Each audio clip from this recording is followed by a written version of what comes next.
Well, I'm going to tell you the story about this truck, but for right now, I'm just trying to get it back into the shop here. Now I got it into the shop. This is a truck I bought from an online auction. I knew there was a problem with the motor, but it has only 47,000 miles on it. So I knew it probably wasn't anything super major. So once I got it home, I figured out what was wrong.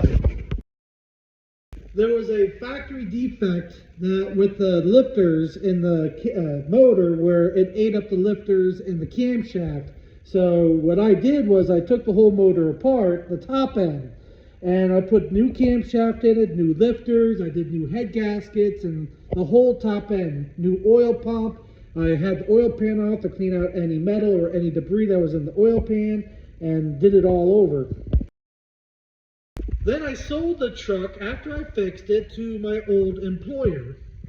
Shortly after I sold the truck to my employer, which he made payments to buy the truck off me. He didn't buy it outright. He was giving me $500 a week until the truck was paid off. By the time he paid the truck off, actually a little bit after, I quit my job. So over a year and a half, I've been trying to contact him. Hey, I want to do the title transfer. I want to get it notarized. Let's get it done and over with.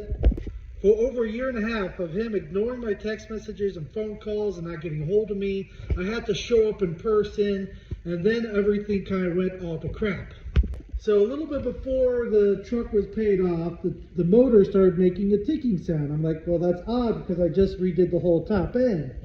So I looked at it and I figured out what was wrong. One of the lifters was not coming up all the way. So I thought, oh, it's a collapsed lifter. It's just a defect on one of the lifters. So, I'm like, yeah, just pull the head off and I'll get the part under warranty, and I'll get all the gaskets. So I dropped off the new lifter. I dropped off the gasket kit and everything for it so his mechanic could pull the head off, replace that bad lifter, and put it back together. See, sometimes this happens nowadays. Parts are not made the way they are supposed to be. So one of the brand new lifters were defective. So I gave him all the parts, but after his mechanic got it apart, like this, to replace that one lifter, then they decide that they don't want to keep the truck anymore. I sold the truck actually less money than what I had into it. Between buying the truck for $6,500 and putting over, I think it was like $2,000, $3,000 in parts between brakes, the whole top end of the motor, all the head studs and bolts, and then doing stuff also like the blower motor, fluids, brakes, everything, Also getting the air conditioning recharged because I had to empty it out when I took the motor apart. Also had to get a couple other things done on the truck. Same thing with like a new battery, new spark plug wires, spark plugs. I went through the transmission fluid and filter. So because I told him that I rebuilt the top end of the motor, he thinks that I rebuilt the entire motor. I'm like, no, I only rebuilt the top end. So everything from the block up. I never touched the pistons, crank, none of that. Everything at the bottom end was untouched. But I showed him all the pictures with the heads off. All the cylinders were good. They still had the factory honing marks. All the main bearings, connecting rod bearings were all good. Showed him all the pictures. But what's irritated about me is that he was basically wanted to try to sue me for selling him a truck under false pretenses. Even though I have all the receipts of buying the truck, getting the truck shipped to my house, getting all the parts, all the pictures, pulling the whole top end apart, putting all the new parts in, putting it back together, and everything. I could prove everything, how much money I put into the truck, all the work I did to it. So just to get this out of my hair, because I don't want him to ignore me for another year and a half, and also do not want this to go to court, I'll just give you your money back. I'll buy the truck back, just recharge the battery for me, and I'll go pick it up. Because at the time, the truck was still running and driving. At the time, I did not even know he even took the engine apart when I offered to give him his money back. He only told me once I was texted to him, and then a whole bunch of other crap, So basically, over a year, this engine has been apart. Over a year, I could have worked this out. I could have gave him some of his money back, so he has the money. He could buy a whole nother motor, put in the truck, work some kind of deal out. See, it just tease me off so bad when people accuse me of lying and being deceitful when I'm not. I told you everything about the truck. I told you everything I did to the truck. So now, instead of fixing the defaulted lifter, now I'm going to have to pull the whole motor out and redo the whole motor, because now the head's been off for over a year. This could have been a simple job of pulling the camshaft back out, putting new set of lifters, and do it relatively simple. But now, since it's been apart, like the cylinders are getting rusted up and pitted, so now I gotta hone out the cylinders. I have to do new piston rings. While I have it apart, I might as well do new main bearings and connecting rod bearings and do everything while I have it all apart now. So now I got to go through and fix everything that they took apart and make sure that they did not break anything or ruin anything. Hopefully they did not ruin the block. You know, they were having a hard time pulling the lifter out because it was mushroomed on the bottom. If they just called me, I would have told them, if you cannot pull it out the top, you would have to pull the camshaft out and drop it down through the bottom. That's what I did with the other lifter that went bad. It just sucks. After a year and a half, you know, I had to take out a personal loan just to buy this truck back from them. And then when I went to pick up the truck, you know, he thought I owed him. I sold him, he bought the truck from me for $7,500. He thought he bought the truck from me for $9,000. I'm like, if you want, I'll go get the paperwork. I'll get you the copy of the bill of sale. I'll show you. You paid $7,500 for the truck, which actually was $1,000 less than what I had into it. So now I'm going to be out of pocket another probably $1,500 in parts. And I'm still going to have to sell this truck because I can't keep it, you know. I got to pay that loan off, you know. See, I sold this truck to pay off medical bills. I had over $70,000 in medical bills I had to pay off. So that's why I sold this truck. And here it is. I'm stuck with it again. At least now I only owe the bank $7,500. I don't owe the hospital like $80,000. So eventually when I get this truck fixed, so sometime before April hopefully, I can put the truck back up on the market, and hopefully I can get $10,000 for it so I could just break even with the truck. Before I got the motor out of the truck, a little bit of a squeeze. Some things I got to take out, which the company that had this truck before was this hydraulic pump. That's going to be coming out, and a few other little changes to make this easier to go back in. Now I need to get the engine stand. My regular engine stand is being used on that, so I gotta get my Cummins engine stand over there, my heavy duty one. I might have to get longer bolts to bolt that engine stand onto that motor.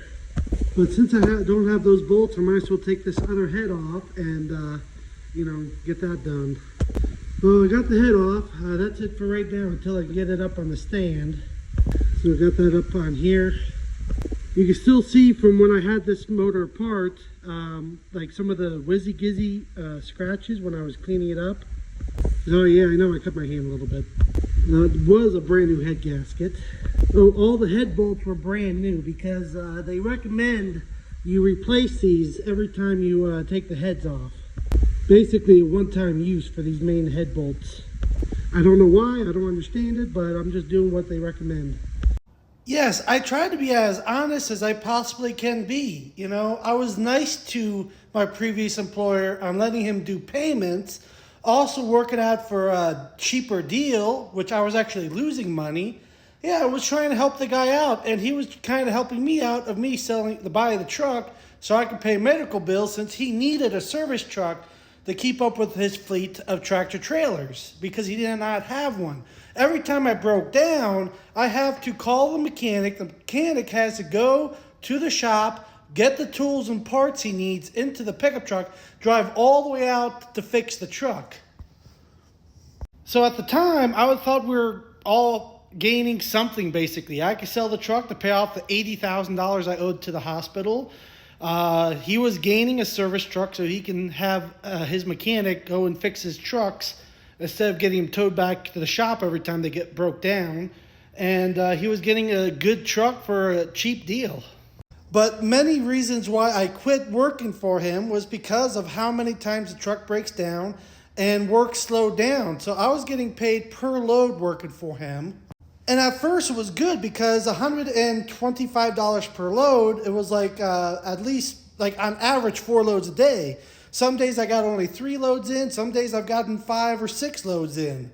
So some days were really good money, you know. Plus holiday pay, you know, was like an extra like $200 per load during like Thanksgiving Day and like New Year's and stuff. Also things like if the pad was down, I got detention pay. But once he switched to a different company, now there's no detention pay. They're paying less per load. And I was only getting maybe 1 to 2 loads per day, average.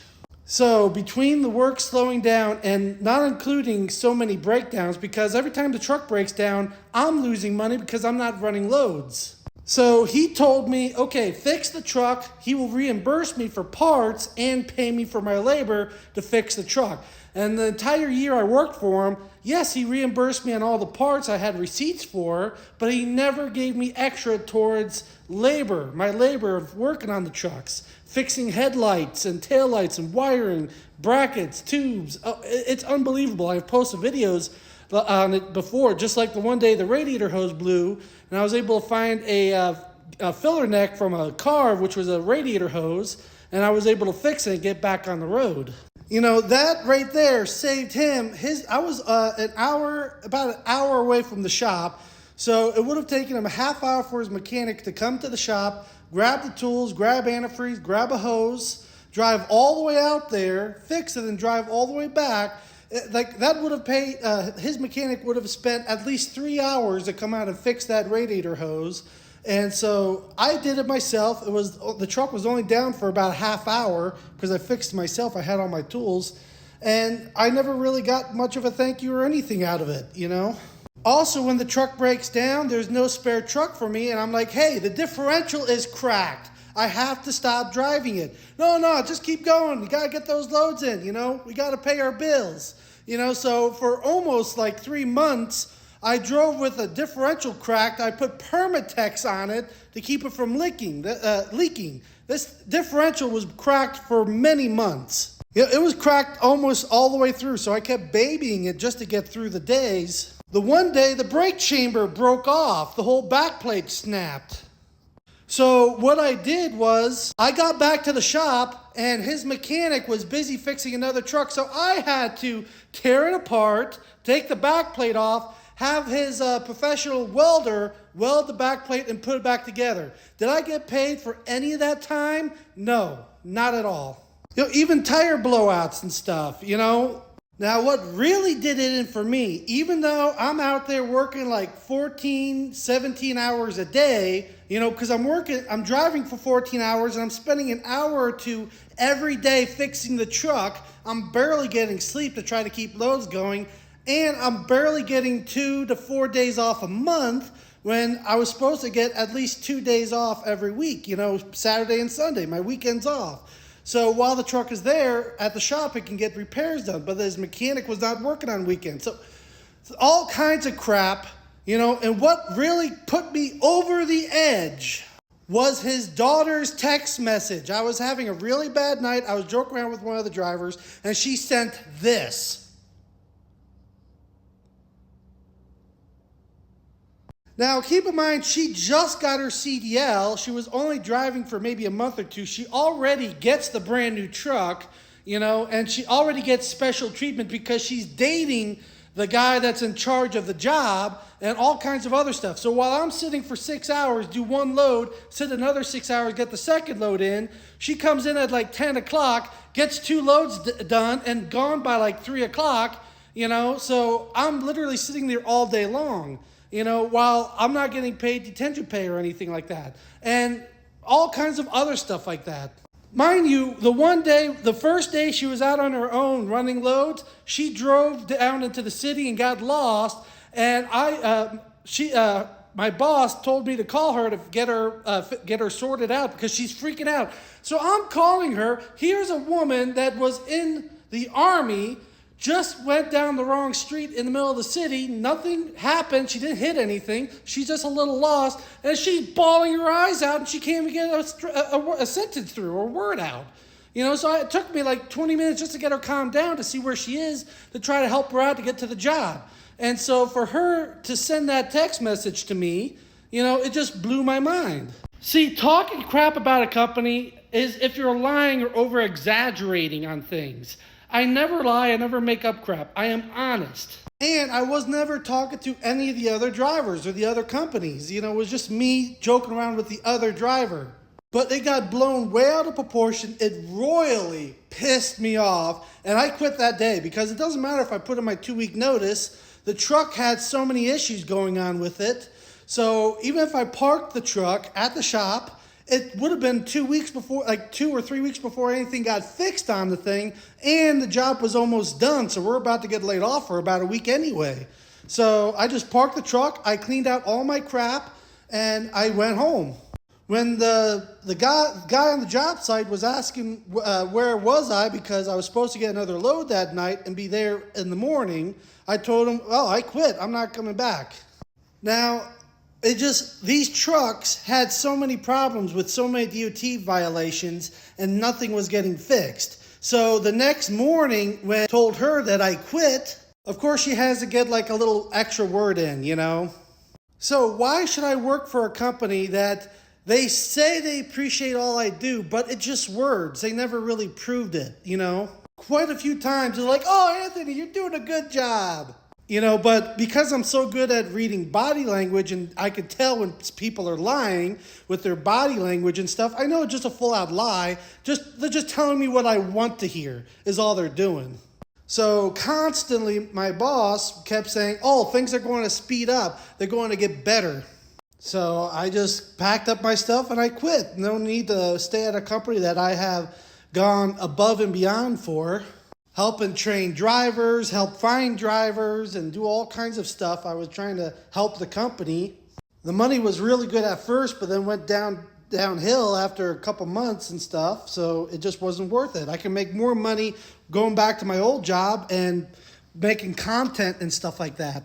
Now, my previous employer, I was looking out for myself. I was about to quit from the beginning before his daughter got involved in his company. I'll show you a video clip. I'm replacing the bad slack adjuster on 731, and I wanted to show you, with no tension on it, how bad almost all of these S-cam bushings are. This is just on the trailer. You can see how bad just S-cam bushings are on this trailer on just this one tire.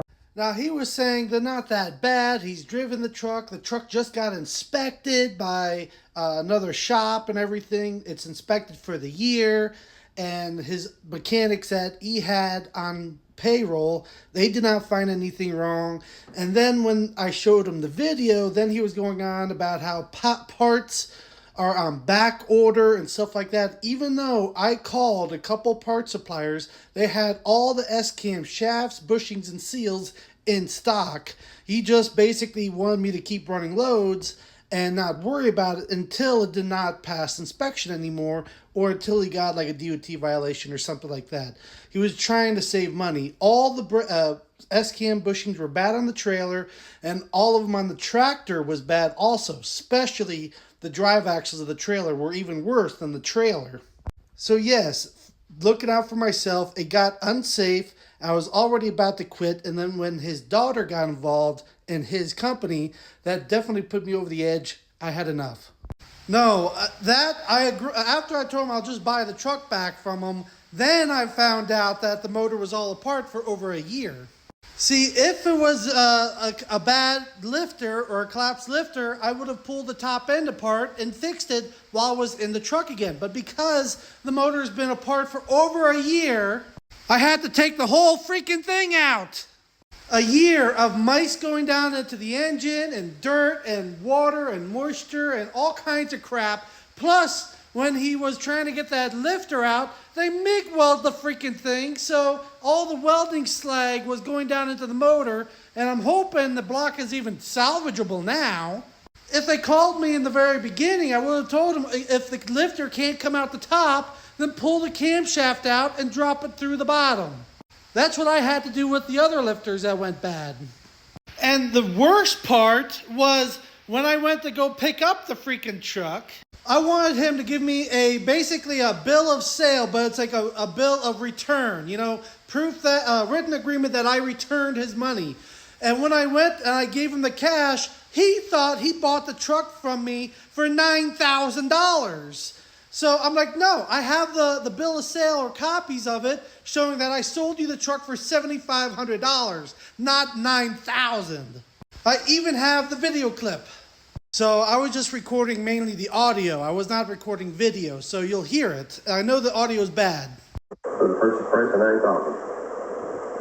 No, it was 7,500. I got it's in my paperwork and everything. Is it 7,500? Yeah, I got the cash right here. Okay, man. So right there, you can see how he tried to pull a fast one to try to get more money out of me.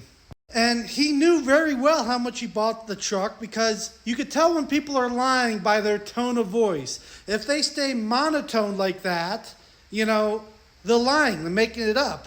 Or if their tone goes really high, that's another indication because that's not normally how they talk. Oh, yeah, that's right. That's one indicator, or it's like, oh, okay, yeah. I know you can't see it, but also his eyes, facial expressions, his hands and feet. There's things you can watch if someone is lying or being deceitful. But he knew very well how much I sold him the truck for, and he was trying to get more money out of me. Luckily, he wasn't trying to get me to pay him for the work that his mechanic has done so far by tearing it apart. Oh, me and my mechanic spent 12 hours taking it apart.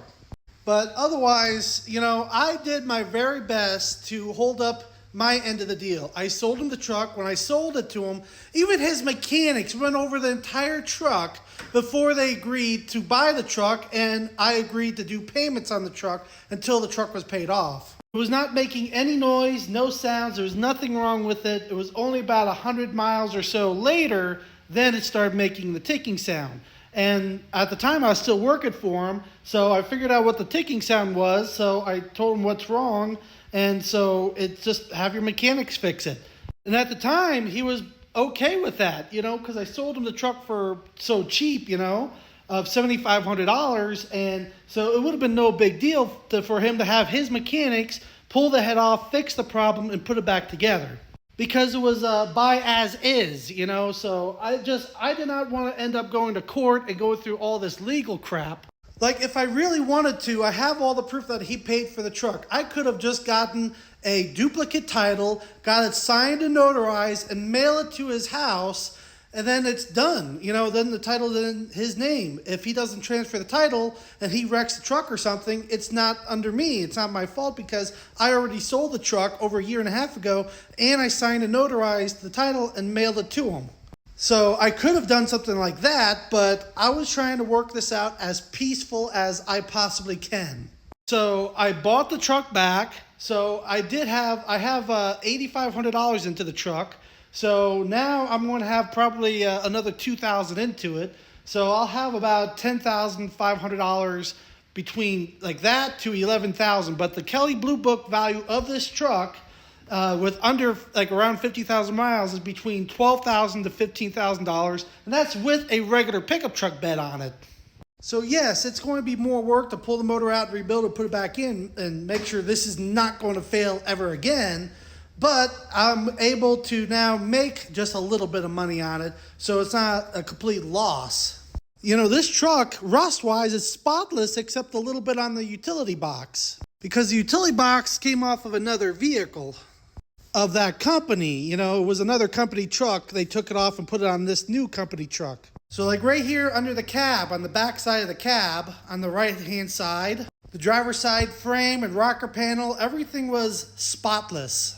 Besides like this dent in the front bumper, the company decal, which I never tried to get that off yet. Really, the worst thing is just the driver's seat torn from the guys getting in and out of it constantly. But you can take the unit out of this utility box and put like a diesel-powered welder generator combination. This is the lid you open for so it can vent. And this whole back section opens and slides forward. So you can get pretty much the entire back of this utility box. But overall, it just really teased me off when people call me a liar or deceitful or anything like that, because Anyone that knows me personally knows that I'm not like that.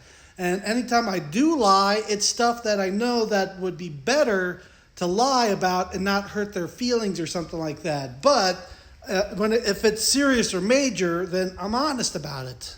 And also, I don't like lying, especially in today's age, because there's so many things that you don't want to lie about, because so many things can be shown in court for evidence. Text messages, emails, videos. So like even like pictures and everything. I just hate people that lie and be deceitful. And so I do everything I can to prove what I say and what I do so people can't go after me. Like in the past, other people, like other vehicles, a good example.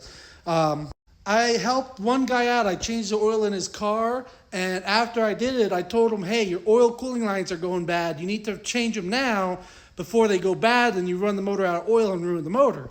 So now it will be fine for right now. I'll just keep adding oil. But it was like a week later, the oil line did blow on it. He seized up his motor and tried suing me for a whole new motor when all I did was change the oil.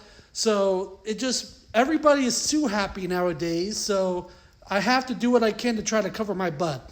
You know, originally I was not even going to sell this truck. I bought this truck. I was going to fix it and keep it, but I had to sell it to pay bills. So now, because I had to buy this truck back, I have a $6,500 cash personal loan I got to pay off because I had to put my bulldozer up for collateral to even take out that loan to buy this truck back. And I already just ordered $1,800 in parts. And so right now, I have over $30,000 in credit card debt, the $6,500 personal loan, plus $10,000 I owe my parents. You know, for paying for the new shop and everything. So I'm aggravated. I tried selling merch to try to make a few extra dollars and some other stuff, but it just did not work out. It ended up costing me more money getting things started with merch than it is to actually sell the merch. So like I want to try to write a book on homemade diesel fuel, but that's like a couple $1,000s to get that even started, to get it published. And how do I know I'm even going to sell enough copies to even make any money off of it? So it's just so stressful right now. But my number one priority is to sell this truck, pay my parents back of the money I owe them, and then I got to slowly pay off the personal loans and credit cards and all that other crap. I'm going to have to also part this Chevy out to get some money out of it. I'm probably going to have to sell this backhoe to try to pay stuff off, you know, because at least I have my other backhoe, my dozer. But I don't have anything else to sell. I don't know how I'm going to come up with the rest of this money to pay all this crap off. Now, please don't understand, I'm not asking for donations or money or help or anything like that. I do my best to get by on my own. I can't accept donations from people. It really bothers the crap out of me. I have to work for it and earn it. I can't, I just can't, have people donating money. You know, I'll sell merch, and maybe I'll make, $2 on each shirt and, stuff like that. But, I would have to sell 100,000 shirts to make the money to pay off all my debt. And I thought I could do it, but just not enough people want to buy merch. I might give the merch another try later on, but right now I got to get this stuff taken care of. Not very often I wear hunting gear and everything. It's just so cold out today, and this is the warmest stuff I got. I do have a full body snowsuit, but I only wear that if I want to go out on quads or snowmobiles or something like that. I'm going to be out all day. But this at least is more flexible. A little uncomfortable around the neck area, but it's not too bad. Well, I got the motor back in here for that truck. Well, that's finally set there for right now. I gotta get the cherry picker now. But yeah, it was a little bit of a pain to get the machine going. I have to use the turbo heater and stuff. These machines just do not like starting up in this cold of weather. It's not really the starting, it's the hydrostatic transmissions on these. They just don't like the cold. Well, the first thing I want to do is probably just get this all closed up now since I got the motor back. And so I gotta get the heads on and get the intake manifold cover off and get the intake manifold right there bolted down on and get it at least all sealed up. I also got all the gaskets here. Those are the brand new head gaskets. Surprising how quick it goes back together. Okay, so I got everything turned off right now, so I can tell you what I think is what happened to this motor. Now, this truck has under 50,000 miles. So what happened was it ate up all the lifters and camshaft. So what I could figure out, the problem is this piece right here. See, all these lifters have this hole right here, and that goes down to the oil channel to each set of lifters. See, I believe this is for the later model with that Eco Boost mode, because what it is, so far on that model, it's different lifters. But what it does is it opens these up and lets oil flow through, so those cylinders turn off. So what the Eco mode is on the later model is, so when it's in Eco mode, the number 1, 4, 6, and 7 cylinders turn off. They stop opening and closing the valves on the later models. That's why the later models have so many issues with the Eco mode.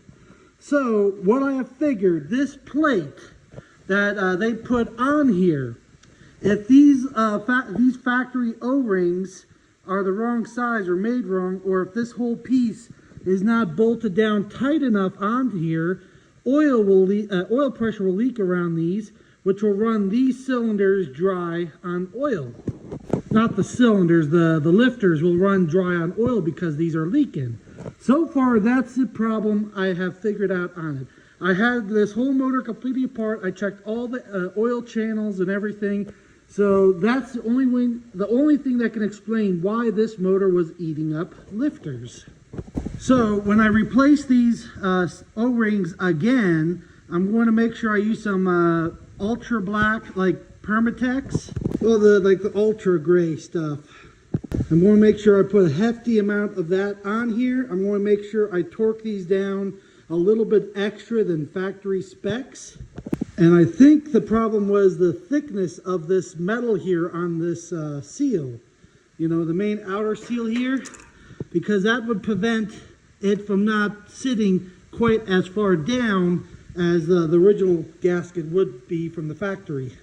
So basically, from the factory, either the original O-rings got contracted of age. You know how some gaskets will shrink over time, and started causing those to leak, and they started failing.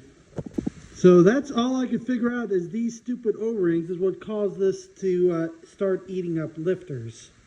I thought about drilling and tapping these and putting plugs in them, like a tapered pipe thread plug in them, and eliminating all of them, but it was just a little too much work to try to do that and too much of a risk of messing it up for clearance issues between this and that. So if anyone has a 6.0 or was it the 6.4, 6.5, that's the next model after this. The problem with lifters would probably be this right here, those channels. So like I said, this does not have the Eco Boost mode or model. That came a little bit later than this 2008. But that's all I could figure out, because the cylinders that were failing were the cylinders with those oil channels on them. So I had to basically put new camshaft and lifters in this basically twice. But well, this time I had to pull the entire motor out and apart because he had it completely apart for over a year. So my previous employee that I sold the truck to, if he just did it right, take the heads off and pull the camshaft out and put the new lifters in it, you know, this would have been fixed very easily. So why leaving a motor apart for a year is such a big deal? It's not just for corrosion, it's also dirt, and the biggest thing is mice. Pretty much anywhere you can see up top, see a bunch of them right there. So any opening that's more than, I would say, like a penny size and bigger, or like a dime, they can squeeze in there and basically make a nest in it. And that's what happened with this motor, which is why I decided to pull the whole motor out, because I found all the mouse droppings and like nesting materials, like chewed up stuff, down going down into the motor. And when I took the oil pan off, I saw a lot of junk in it. So would have been a lot simpler of a job if I got this like sooner, like before they messed with it. or when they messed with it, they did the job completely, not left it all apart over a year and a half. So GM or whoever designed this motor, you can suck my dick. That's a poor design. Why not keep the lifters the way it was under the manifold there? Why put them under the head where you got to take the head off and crap and do all this extra crap? This 6.2 liter is the exact same way. You have to pull the heads off to get to the lifters. And this is pretty much where it started. Basically, this is like where it started becoming like that. And they're very similar between this Detroit 6.2 liter and this, I don't know who makes this one, but this 6.0 liter. So, but before I put this on, I'm going to send this piece out to my one friend, and I'm going to have him shave about 2/1000ths of an inch off the outer edge of this piece. Actually, I might have him shave like 4 or 5 thousandths, like 5/1000ths of an inch off the edge of this. That way, it sits down more. Well, I got pretty much all of it closed up, so now I don't have to really worry about mice getting down in it. Everything that's open, I could blow out with an air gun. Well, today I put the rest of the motor together. I put the exhaust manifold on, spark plugs, coil packs and everything. Mounted the engine chain and everything. Put the engine mounts on, also the AC compressor, so it's ready to go back into the truck, and I could do the rest once it's in the truck. I still gotta heat these up and get these studs out. So there's those 3, and then there's one left over here I gotta get out. Now, the only thing I'm wondering is, can I put it in with this exhaust header on? Because when I took it out, it did not have this header or head on it. So, because I turned it sideways to pull it up and out. So I'm thinking I might have to take this back off, get it in there, and put it back on to clear everything. I might be able to just get away with taking the harmonic balancer off and getting it in there and just bolting that back on. So I can get just the length, and then I can just put it straight down in lengthwise. I don't want to put the intake manifold on yet until once it's in the truck, you know, because I don't want to risk breaking it. It's only plastic, and make sure it's out of the way, but it's just sitting over there. I also got some broken bolts here on these motor mounts. I got to cut out and fix that still. And I still got to take out AC compressor. I'm at the hydraulic pump out, since I don't need that in this truck anymore. But besides that, and buttoning everything back up and hooking everything back up, the truck is almost done. And hopefully I could sell this truck quick so I could try to pay off some debt I have. Well, update on the Chevy here. A friend of mine last weekend gave me a hand. So I got the motor down in there. It's bolted to the transmission. And the motor mounts, I just got a few things still to button up underneath, like the exhaust, the starter, oil lines, transmission lines. So all that still has to be done up underneath. And then I have everything up top to button up here. You know, like the power steering pump and water pump and all that. Fan shroud, fan. So it's still quite a bit to do to get this so it's running and driving again. Once that's all done, then I'm going to move it over here to the lift, put it up on the lift, and do transmission filter and fluid. Also going to do the rear differential gear oil, make sure that's done, grease the whole front end, make sure that's all done. And then I got to take it over to a friend of mine to have the air conditioning recharged. And then once that's all done, then I got to give it a really nice clean bath. I also got to get this residue off the doors on both sides. I might go to the junkyard, see if I can find another seat to put in this. Also, I'm going to remove the laptop tray, maybe even the center console, so I could just remove this whole assembly. And I also might try to pull this dent out in the bumper. I don't want to sell the truck, but I have to pay off credit cards. You know, I got like 30 grand in credit cards I got to pay off, you know, so even selling this truck for at least 10,000, which is what I have into it, will only make a small dent in the credit card debt. I'm hoping to sell the utility bed off this truck for $1,000 to get some money in my pocket too. And I might have to sell my one backhoe over here. Maybe I could sell this for $4,000 and pay off those freaking credit cards with the high interest rates. But I'm going to keep working at it, you know, little by little, you know, trying to pay off debt. Oh, and I also got the hydraulic pump off the motor. So I have that out now. I'll still have that hydraulic pump with this truck in case anyone wanted to hook it back up. Let's just say for a dump body or snowplow assembly or salt spreader or whatever.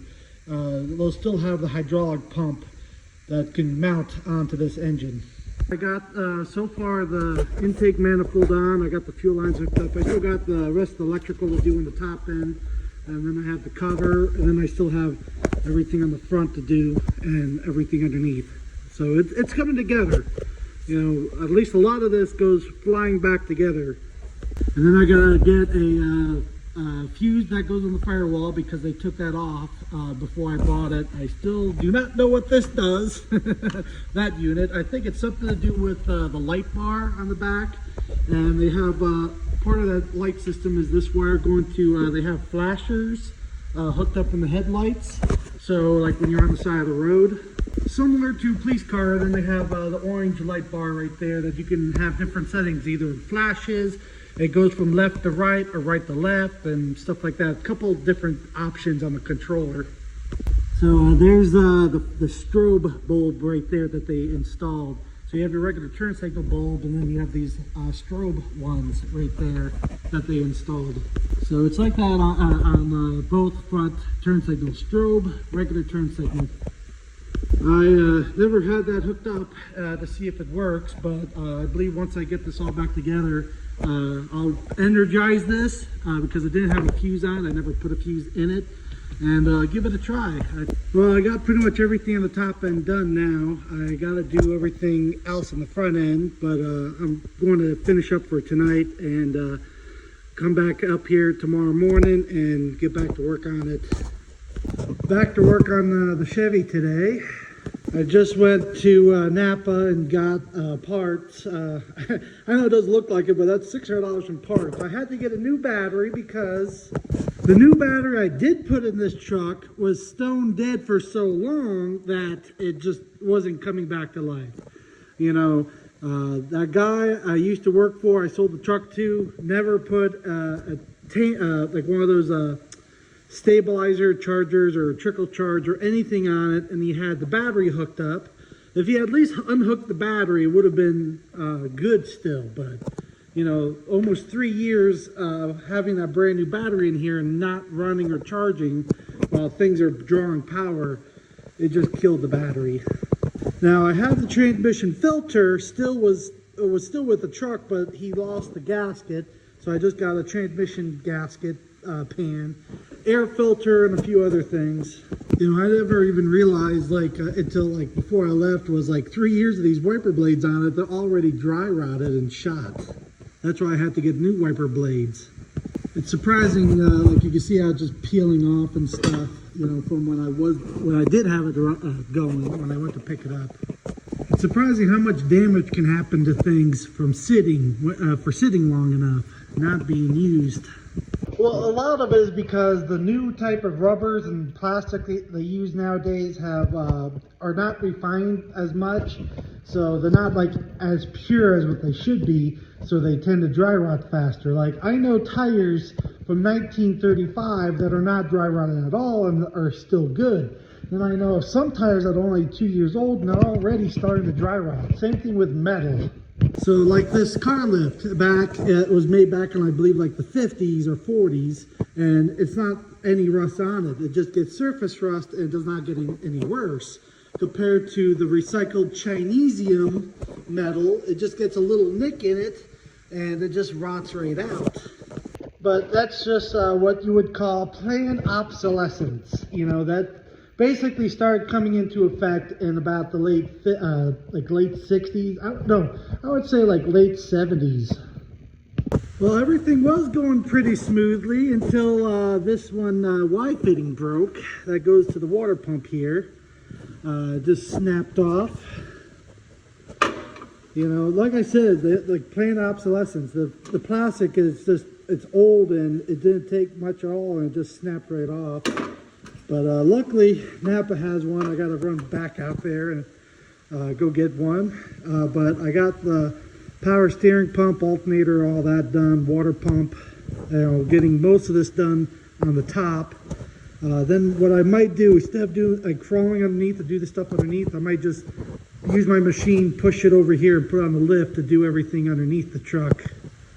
I also gotta get some, I still gotta get some bolts and a few things, but at least with the hydraulic pump out of the way, it's a lot easier to work with. I thought about putting a second battery in this truck and tying it in, but I'm not going to do that right now.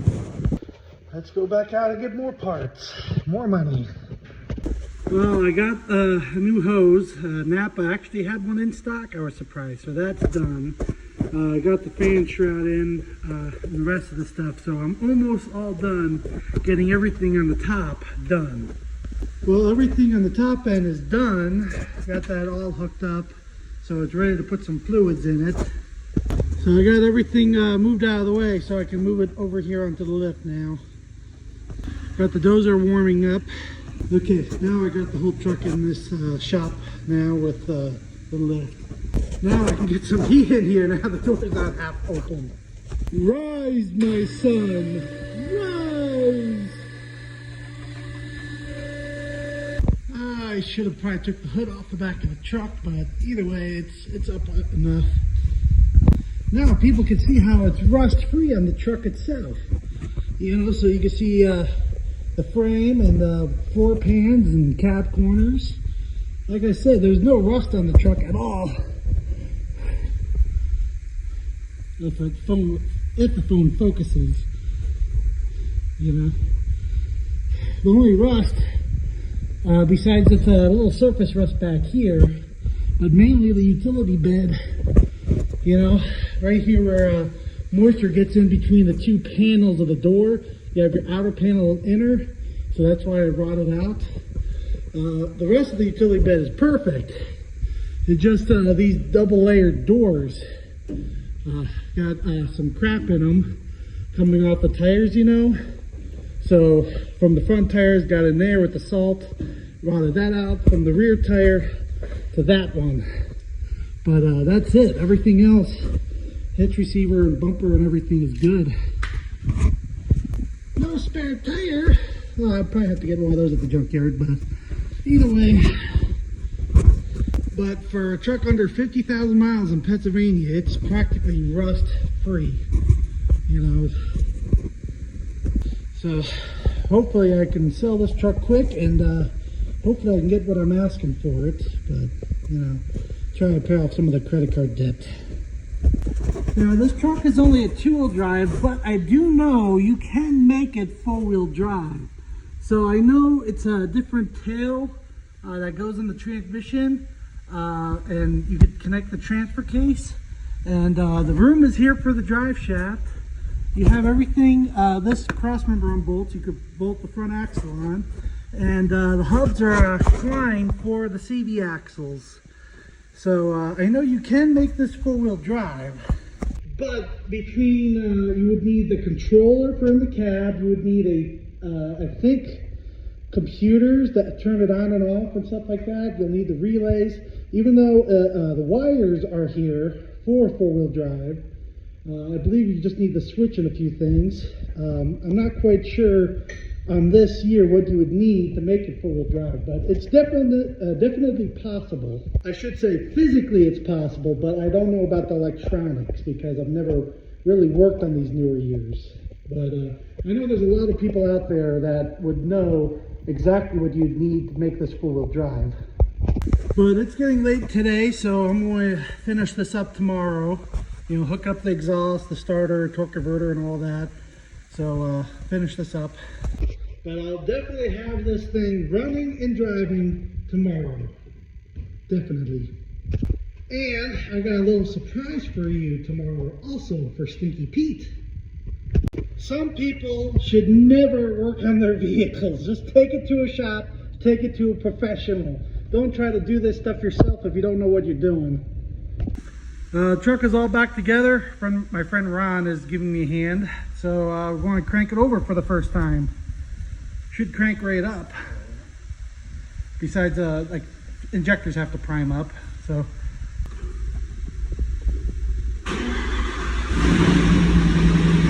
fire right up. Make sure the oil pressure comes up. Oil pressure is coming up.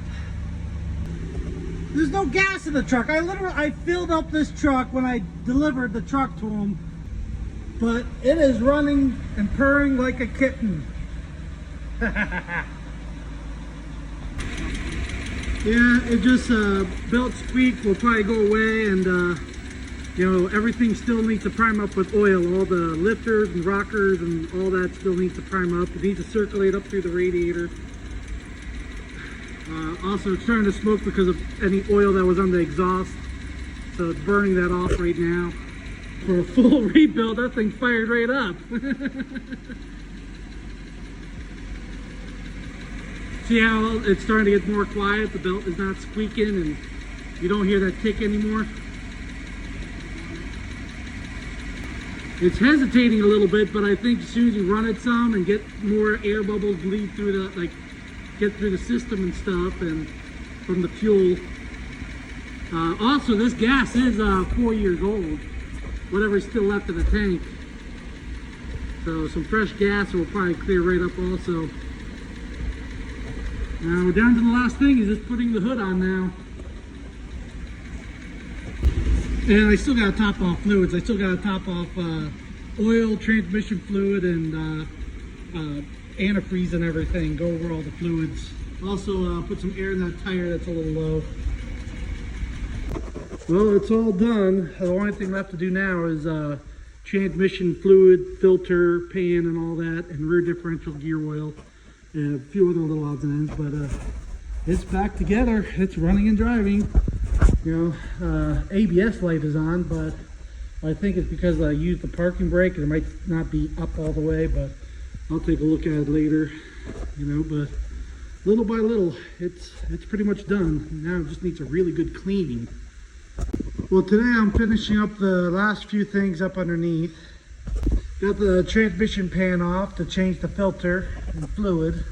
So far it's looking clean, just your normal like dirt and metal and stuff, or transmission with 48,000 miles. No big particles or anything like that. So all I have to do is clean it, clean off the magnet, and replace the gasket and filter and put it back together and put new fluid in it. I also got the diff cover gasket, because I'm also going to change the gear oil in this differential too. This is basically general maintenance you want to do on all your vehicles. Every 50,000 miles, you want to do your differential gear oil, front differential if it's four-wheel drive, transfer case, transmission, and fluid and filter. Just like you would change your oil in the engine and filter, the transmission needs to be done every 50,000 miles. Nice and clean off any metal that's stuck to the magnet, and it's surprising how this simple magnet will save a lot of damage to the transmission. And if you could put one of these in your rear differential, that also helps with that. So that's ready to go back on. I took out the old filter, put the new filter and seal up in there. Now to put it back together. Well, the transmission is all back together. Put some key lid or whatever spilled on the floor. But see, people that don't do the service on the transmission, that's why you see transmissions go around 150,000 miles, because they never get serviced on through the whole vehicle, the life of the vehicle. So the transmissions will die, you know, around 100,000 to 150,000 miles. Sometimes they'll go 200 without service, getting service done on them. But that's usually what will cause the transmission to go bad, is not changing fluids or the filter. But yeah, gear oil looks clean. Gear oil is normally this greenish color, but it's usually pretty clear. Like if you see, this is pretty clear. I know it doesn't look like it in the camera, but this is about what gear oil looks like when it's brand new. It's a little dirty, but it's overall good. It's what I would expect for a truck with 50,000 miles. Everything is looking good on the carrier. So I'll get the light in there and check it out better. Yeah, all the teeth are looking good. I checked the bearings with the pry bar, the clutch assembly for the limited, this has what's called a limited slip differential, which looks all good. I'll check it over a little bit more, but everything so far I could see, the lash and everything is spot on, so this is good to go. Just clean out anything that might be in the bottom of this. And when I put this back together with the new gasket, I got a little magnet I'm going to stick on there. And it's going to be like over here by the fill plug. So just extra protection for this differential for any metal that might come out of the bearing assemblies. Well, that's all done. Got the cover on with the gasket, filled it up with gear oil. It's running and driving really good. Has tons of power. All the lights are working. I'll talk more about it later. Well, I figured out the miss. It was a bad camshaft positioning sensor, and also there was a bad coil for the number 4 cylinder. So at an idle it would be missing and hesitating. So I had to take the water pump and everything back off to replace the camshaft positioning sensor. It was still running because it has a crank positioning sensor by the starter. So between this and the one coil pack, now there's no codes at all. It's running perfectly fine now. And while I'm also here, I am getting the air conditioning charged up with Freon. I also got it inspected. That's done. The ABS light was on, but that was just because the fuse was missing. So that's out too. So just a few other little odds and ends. And of course I gotta clean that stuff off the door and give it a good bath. But there's the number 4 coil that was not completely bad, almost, but like going down the road it was fine, but at idle it would be missing and hesitating. So even though it had spark, it just not at the low end. So that's also done. Still don't know what this unit does. Figure that out later. Some kind of power thing. And the light bar is working. I still need to figure out the strobes. The unit for the strobes is right here behind the seat. I just gotta figure it out how it's wired in. So there's power going into it, but they, I guess, removed the switch, or the switch was hooked up to the hydraulic pump. So when you turn on the hydraulic pump, the strobes will come on automatically. But that's still stuff I gotta figure out at the house. Also, there's no airflow through the dash, which that I knew when I got the truck. So I'm pretty sure there's a mouse nest in the heater core right in front of the AC condenser in the dash. So I gotta drill like a 1-inch hole and try to fish out and clean out any of the mouse nest stuff. So now I can get airflow through the heater vents and everything. Very little goes through right now, but little by little, I'm getting everything done so whoever buys the truck won't have any issues. I also need wheel sensors because 3 of the 4 wheel sensors are not working. So there's just the internal batteries are dead. So that's the other thing I got to do. Yesterday I had this wheel off to free up the parking brake that was stuck on a little bit. So that's done. I also got to remove this big unit in the back of this. So I believe it just bolts in, so I got to unhook the hydraulic lines and unbolt it, I believe, from underneath and pull this unit out so I can try to sell this separately. See, with this unit out, what you could do is put in like a generator welder combination. So that's why there's a door here you open for the vent, so air could circulate through. So you can see like from the inside how it's caged off. But like I said, once that unit is out, you can put a nice diesel welder combination in. You could probably also put some acetylene torches and tanks and like your gas for the MIG welders and stuff, like right there in the corner. So it all ties in. These locks are not going into these holes, so I gotta like oval these holes a little bit so the pins will go in and lock it shut. Also, I gotta get a key made for these locks because I never got the key for these locks. Now you still have the main locks, so you could still put one padlock on it and it locks all the doors.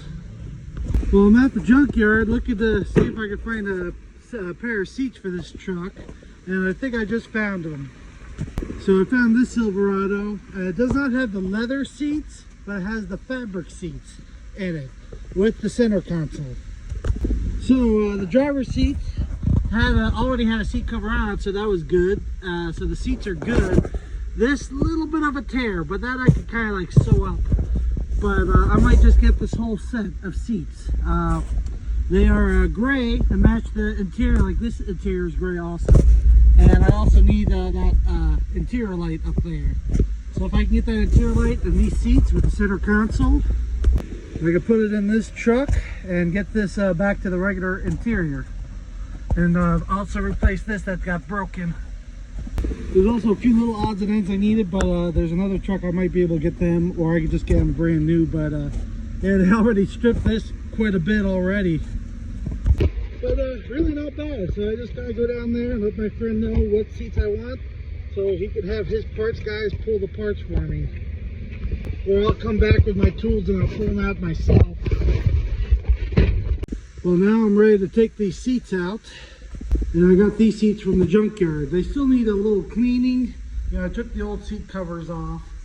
But it just from the window being broken and stuff. This one got a little wet, but it's just a good cleaning will be good to go. The only thing that might be a pain in the butt is, the seat belts were cut.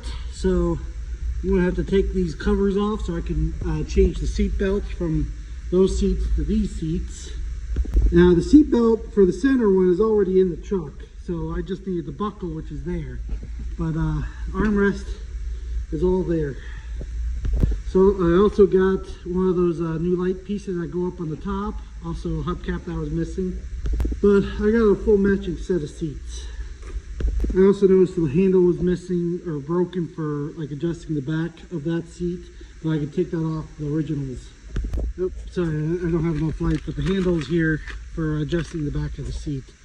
So I'm going to switch them out. So I know these were leather, but I couldn't find a matching set of leathers. But the fabrics are, to me, more comfortable to drive, especially long distance. And like I said, the seat belt's already there for the center seat. I just gotta hook it up, and do all that. I gotta probably remove this fire extinguisher mount because that's going to be in the way for the seat to fold up for the center. And like I said, I got that whole assembly there to change out. Well, I just jumped the signal switch and we got strobes. I got the strobes working. Yeah, so far all the lights work except looks like the left arrow on the light bar. But all the strobes are working. So that's a cool little thing. Maybe I should put like a siren on the truck now. Go pull people over. But yeah, those things are pretty bright. There we go. It's like a full-on like camera flash in here. And I figured out what that one unit was hooked up to the battery. That's the power supply, 400 volts going to the strobe. So it's pretty cool. It's actually working. Like I didn't know the unit actually worked. And I still got like there's like the GPS tracker of the truck. It's just hanging there that I need to remove. Same thing with these other wires. They plug into the OBS, so it does not just do GPS, it also monitors like the speed of the vehicle, how much throttle, brake, and all that fancy crap. And they did have a dash cam, but that's what they took out, was the dash cam on the windshield there behind the mirror. And that's why that was hanging out, because the wires went down to the unit under the dash here. But they have the controller for the hydraulic pump, which I still have the hydraulic pump. It's just over there on the floor. And there's the light bar behind the cab. And I just have to hook up a switch for the strobes. Another thing that this truck should have, since it already has a tow package from the factory, you can put it in tow mode, is electric brake controller, which this truck does not have. So it wouldn't be hard to mount one here and run the power wires to the trailer plug and get that wired in. Well, today I was working on getting the seats out of the truck to change them to the junkyard ones. But these Torx nuts, I only have the short sockets. I need deep sockets for this, which I found out I do not have. So I'm going to have to go buy some new tools. And I figured I had to take the seatbelt off, you know, taking that cover off and getting the bolt out. But since that's on hold for right now until I get the right tools, I took that piece on the headliner out and put the used one in from the junkyard and got that done. But the only thing that this does not have is the button in the center compared to the original did. I think it was like for a garage door opener or OnStar or something like that. But I did not realize the one from the junkyard did not have that, but it's okay. I mainly just need the lights and the passenger airbag light. You know, while I'm at it, I'm going to take this rear view mirror off since it's kind of bad anyway, and you can't use it out the rear window. The utility bed is in the way. Looks like a type of easy pass or something. I need to remove some of the residue from the dash cam, residue from the old DOT sticker. Same thing over there in the other corner. Biggest issue is like trying to clean off all this grease, and I think my biggest pet peeve is all the pen marks of people putting pens up there. Who the F does that? What's wrong with a regular clipboard? Why put all your pens in and out like that? It's not as bad over on the other side, but holy crap. And let's not forget, looks like melted caramel or some kind of ketchup or something in that glove box. I just noticed both of the buttons on the door panels are missing, you know, for the door locks. If I noticed that, I would have gotten them from the junkyard. But man, I don't know how to clean this stuff out of this interior because it's, well, this is plastic, so this would be easy to clean, but all this is fabric on the headliner and like the visors. I think a magic eraser will take most of that crap off. Since I don't have that tool, I got some time still, so I'm going to try to tackle the blower motor to see if I can get that mouse nest out of there. And I'll go through some of these wires that are hanging under there too. Some time still, so I'm going to try to tackle the blower motor to see if I can get that mouse nest out of there. Since I got the glove box off and everything, I'm down to the AC core and everything. Now I already know the air conditioning core is right here vertical, so whatever mouse nest or any debris that might be blocking this up will be right here in front of it, because the blower motor's there and it comes through this channel through that. And looks like the resistor right there might be a perfect spot. If I take that out, that should open right up. Well, it doesn't look too bad with all the resistors. Let's see if I can see up in there. There's the AC core right there. Okay, I fixed it. It wasn't a mouse nest. Somebody had this blower motor off and the wires were backwards. Another prime example that if you don't know what you're doing, don't do it. The defroster works now. And all the floor vents are working. Oh man, it's just stupid. Stupid! Stupid! Everything with the heat and air conditioning is working now. Actually, well, I just want to double check air conditioning, make sure that's working. Oh yeah, that's definitely getting cold. That didn't take long at all. Yeah, it's definitely blowing out nice and cold. And just to double check, switch over to heat. Yep, it's blowing out heat. It's working hot, cold, and all the vents and all everything is working. The only thing I can see, it looks like somebody stuck their boot or the floor mat went up and they pulled the wires out of the blower motor. So they rehooked up the pigtail and stuff to it, but they hooked them up backwards. So far, that's all I can figure out what happened. So I'll put all those interior pieces back together, and tomorrow I'll finish up the seats. But at least it's all cleaned out now. Just a few like dust bunnies and stuff and some grass came out of it, but AC core was all cleaned out. And for the alternator code, a friend of mine, I think, just helped me figure out what causes that, because he said he had the exact same problem with the same error code. So he replaced the alternator 3 times until he figured it out. And after he mentioned it to me, and I remembered, I completely forgot to hook this back up. I tucked it back here. It was completely out of sight. This ground wire that has to be hooked up to the back of the head. Okay, it's hooked up. I don't have a computer to run a test on it, but just out of curiosity, I might just start up the motor and see if a check engine light goes out. No, the check engine light is still on, but you know, it's still running good. You know, besides that, it has a little bit of a miss at low RPM at idle, like in gear. That's a 4-cylinder spark miss that's detecting. But like high RPMs, it doesn't miss at all, like over 1,000.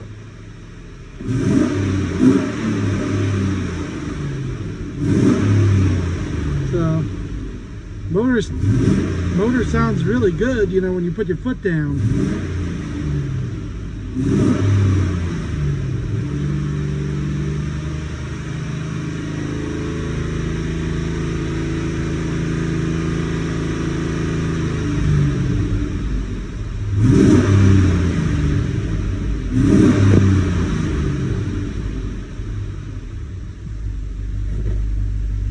You know, like the spark miss, I don't even notice it, you know, when it's idling, but the computer can notice it though.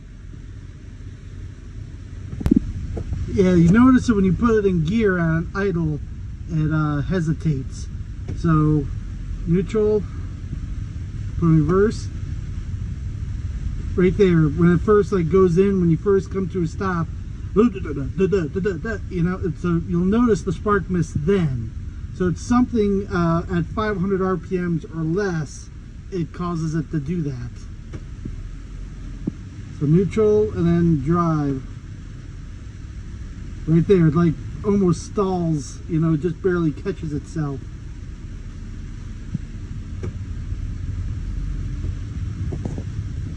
If it was up to me, I would just simply turn the idle speed just up a little bit, and that would fix that problem, whatever that is. Because like I said, when you bump it up just a little, like above 500, it doesn't miss or anything, doesn't hesitate, and it sounds nice and healthy. Like I said, it could be something simple as a bad spark plug wires, like old V8s with distributors at lower RPMs, the voltage is not as high. So like I know I've had bad spark plug wires where at an idle, it won't jump the gap, but when you put your foot down, it will jump the gap and run fine. So it runs rough at an idle. I've had, you know, bad spark plugs do that, and bad wires. So that's my next thing I want to do is see, get another coil just to be sure, and a new spark plug and spark plug wire for that number 4 cylinder. And if the alternator code is still there, I'll have to just go out and get a new alternator, and hopefully that gets rid of that code. One thing this truck definitely needs is some kind of mud flap right there on those front wheels. Because a white truck and mud, oh man, that's already just starting to get pretty bad, and I barely even drove the truck. And I'm going to have to wash it, try to get all this, like, I don't know, like tree sap stuff off of it. It's on there pretty tough. I know the magic eraser takes that right off. Try some kind of like paint thinner or something to try to remove that. Maybe an eraser wheel, but I can already see there's some scratches from them trying to get the decal off. So even if I got all this gunk off, you're going to have these super deep scratches along the whole length of this sticker or decal. I know it's hard to see, but like, you just see that one clear as day right there. Let alone the rest of the decal. They completely scraped the paint right off of that one, you know. That's like right down to the metal right there. I have a friend of mine with a body shop. He might be able to, like after I get this removed, he might be able to sand this, use the factory paint code from the VIN number, and you know, do a little paint job, you know. There's ways to blend the paint. Body shops do it all the time. But worst case scenario, he'll just have to repaint the whole door. Or whoever gets the truck could just put a new like business name or decal to cover up the original. Well, I got the driver's seat out. Man, well, a lot of little goodies under the seat, you know, like a comb. And who takes a butter knife to work or has it in a work truck? Now it makes me wonder what's under the other seat. Yeah, more goodies underneath. So while the seats are out, I'm going to clean this up. I feel okay with that. It's not a show truck. Well, I found the computer behind the driver's seat where they tore everything up to get it out, but I'm not going to mess with it because you kind of need a key, like a special key or tool to get it out. So I guess for now, that's just going to stay here in the truck. Because the screws that are holding that in, I just found out it went through the back of the freaking cab. Seriously, why? Just why? You know, there's better ways of mounting that than putting screws through the wall like that. I understand they need the computer so they can monitor the GPS of the truck, like throttle, brake, and all that kind of stuff, dash cam. I understand they want to monitor everything on the truck, but there's a better way of mounting and running wires than that. But since the seats are out of the way, I'm going to see about hooking up the electric brake controller. If I remember correctly, there's already a plug under the dash by the brake pedal for these controllers. Oh my God, they got to this too. They cut the freaking plug off the thing. Man, they just turned a simple plug and play thing into now I gotta strip the wires and connect them individually. Oh man, some people should never work on vehicles. See, the electric brake controller comes with the plug. Just plug it right in. Why does it have to be so freaking difficult? And I can't even read the label. It tells you which one goes to what. I could get some of it, but it just... Why? Why? Okay, I got it wired up. Now, I know it says blue to white wire for the brake controller, but if that doesn't work, you can use this orange with a black line. Both of them are hooked up to the brake pedal for this to turn on. But your main power supply, if it's not hooked up, if you don't have any power to it, like what's going on right now, there's a hookup under the hood that you have to do yourself. It took me a little while to find it, but it's usually taped off right here, and you cut the tape and pull it out, just like that. This is the feed supply to your electric brake controller, and you can see it's labeled, you know, and then it hooks up to this, which I believe goes to this fuse or that fuse right there. But once you hook that up, you'll have power supplying to your brake controller. There's the power supply to the brake controller, and your blue wire that goes to your trailer brakes on the toe plug and your ground and everything else. Normally you just plug this in. That's it. That's usually how simple these are. They already have a pre-existing pigtail that you just plug in, and then you hook up that wire under the hood and you're done. That's how simple this normally is for these 2008s. So I'm going to finish the rest of this up, mounting this brake controller probably over here with everything else. And then going through and zip tying everything up and out of the way. Okay, trailer brake controller is mounted. It's out of the way of the ashtray and some of those controls and stuff. So like usually when someone's sitting in the truck, their knee goes to the right anyway right here. So this is not going to bash, you're not going to bash your knee on it. It's a nice little place out of the way. Most people, some people are left-handed, like it over there on the left. They could move it if they want to, but because I'm a righty, I steer with my left, I use my right, you know, to operate all the controls and everything. So that's why I usually put it on the right. Now to finish up making everything all nice and neat underneath.